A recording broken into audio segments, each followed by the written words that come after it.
Good morning, good morning. Flex ko lang itong malalaking dahon ng elephant ear. Ear elephant? Basta yun na yun.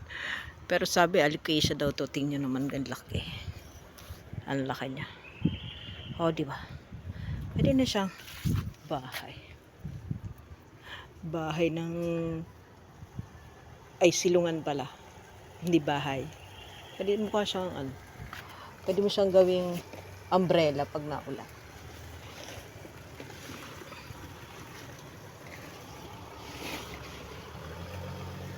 Laki.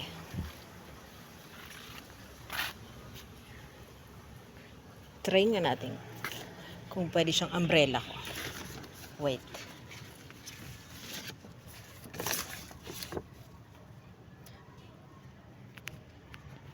Dito rin natin ang camera. Pwede nga siyang umbrella. Oy, pwede. Pag may init or umuulan, pwede mo siyang ipayong. Ang galing! Thanks for watching. Napagtripan ni Inda yung dahon na malaki. Maraming salamat.